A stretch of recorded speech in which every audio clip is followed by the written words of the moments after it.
Ministers, could I ask you to take your seats, please? Ministers and Chiefs of Defense.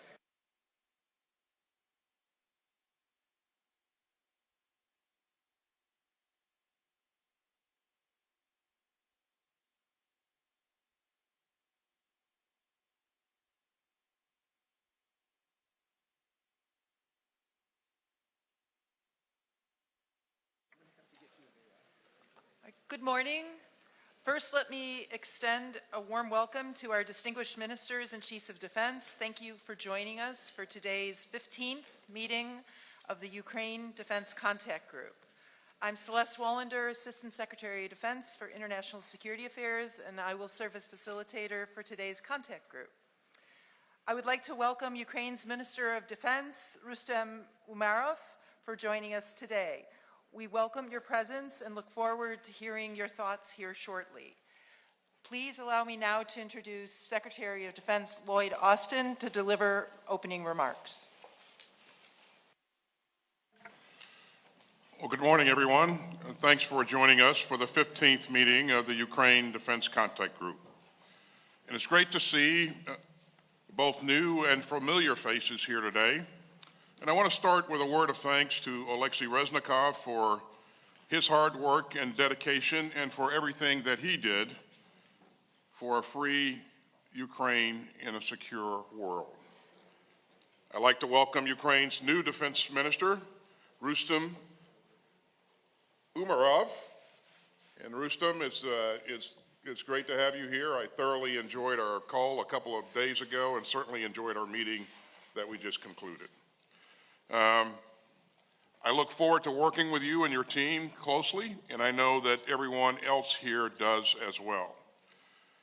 Now, even as we're meeting here, Ukrainian troops are in a hard fight to reclaim their sovereign territory from dug-in Russian invaders.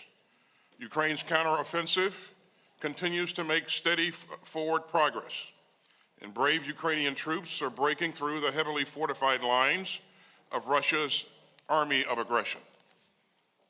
Ukraine's progress is a testament to the fighting spirit of its people. But Ukraine's recent gains also hinge on the crucial capabilities provided by the members of this contact group. And our shared commitment will be vital during the current battles and for the long road ahead. In total, the United States and Ukraine's global partners have committed more than $76 billion in direct security assistance to Ukraine's defense. Now, these donations demonstrate the profound resolve of some 50 countries gathered here. Together, we're getting Ukraine what it needs when it needs it. Together, we're rushing Ukraine the security assistance that it needs for the current counteroffensive and helping it to build the force that will ward off future aggression. And together, we continue to demonstrate our iron sense of purpose. Ladies and gentlemen, history will show the full folly of Putin's reckless, cruel, and unprovoked invasion of his peaceful neighbor. In this war, time is not on Putin's side. Time is never on the side of a dictator who launches an imperial war of choice. And time is never on the side of aggression. The people of Ukraine are fighting in self-defense for a just cause. They're fighting to save their futures and secure their freedom. And they have the guts and the persistence to outlast the Kremlin. Throughout this tragic war, Putin has tried to demoralize the Ukrainian people. Instead, he has demoralized the Russian military. And the Kremlin has isolated itself by its flagrant aggression. Just look at the 50 countries proudly represented around this table, standing together to defend Ukraine and the rules-based international order. And then look at the Kremlin, left alone with the likes of Iran and North Korea. And meanwhile, the United States and our allies and partners have proven our staying power over and over again. So make no mistake, we will stand by the Ukrainian people for the long haul. Since our last meeting, the United States has committed additional security assistance packages totaling more than $2 billion. Those packages include urgently needed air defense, ammunition, and mine clearing equipment. And we're ensuring accountability of U.S. contributions through robust in-use monitoring. And we'll continue to work closely with our Ukrainian partners to ensure that all assistance is used effectively and safeguarded. I'm also pleased to announce that the M1 Abrams tanks that the United States had previously committed to will be entering Ukraine soon. Now, the more Russia prolongs its war, the more glaring its cruelty becomes. Russia's assault have increased far beyond the battlefield and inflicted untold human suffering. In recent months, Russia has continued to target Ukraine's ports and its grain infrastructure.